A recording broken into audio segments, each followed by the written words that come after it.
పట్టికల్లో అద్భుతంగా ఉంది. ఇది నిజంగా ఆచరణలో వస్తే మాత్రం బాబు సర్కార్ అంత అద్భుతం మరొకటి ఉండదు. సిటీ ఎడిషన్స్లో టచ్ చేస్తున్నారు, మన జనరల్ ఎడిషన్స్లో టచ్ చేశారు. ఏదైతే నాదెళ్ల మనోహర్ గారు చెప్పింది, వాట్సాప్లో ఓకే చేసుకుంటే ఆర్టిఫిషియల్ ఇంటెలిజెన్స్ ద్వారా ఎప్పటికప్పుడు ధాన్యం కొనేస్తున్నారు, 48 గంటలు తిరగకుండానే డబ్బులు వేస్తున్నారు అన్నటువంటి. ఇది గ్రామీణ ప్రాంతానికి సంబంధించినటువంటి నా యూట్యూబ్ ఫాలో అయ్యేటటువంటి వ్యూయర్స్ రైతు కుటుంబాలే చెప్పాల్సి ఉంది, లేదా అక్కడ తెలుసుకుని చెప్పాల్సి.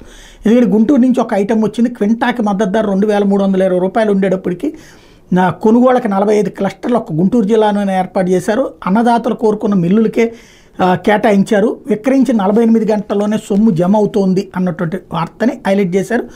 ఇందులో ధాన్యం నాణ్యత ప్రమాణాలు చూస్తే వ్యర్థ పదార్థాలు, మట్టి, రాళ్ళు, పెళ్ళలు, చెత్త, తాలు 1, చెడిపోయిన రంగుమారిన మొలకెత్తిన పురుగుతున్న 4, పరిపక్వంలే కానీ ముడుచుకుపోయి వంకర తిరిగితే 3, ఏ గ్రేడు రకం ధాన్యంలో తక్కువ శ్రేణి ధాన్యం గింజలు లేక కేళీలు 6, తేమ లేక నిమ్మ 17.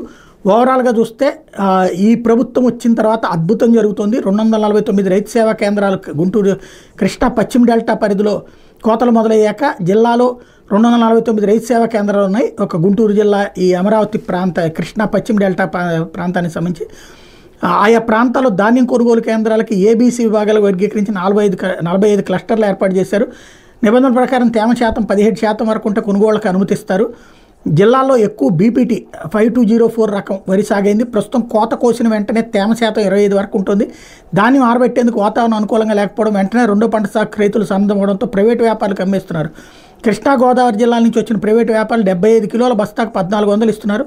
ధాన్యం ఆరబెట్టి తేమ శాతం 17 ఉండేలా చేస్తే రైతు మద్దతు ధరకు అమ్ముకునేందుకు వీలవుతుంది అని రాసుకొచ్చారు. పక్కనేమో డబ్బులు వేస్తున్నారని చెప్తున్నారు, పైనేమో క్వింటాకు మద్దతు ధర 2320 రూపాయల దాకా వచ్చేస్తుంది, ధాన్యం రైతుకి మద్దతు దొరుకుతుందని.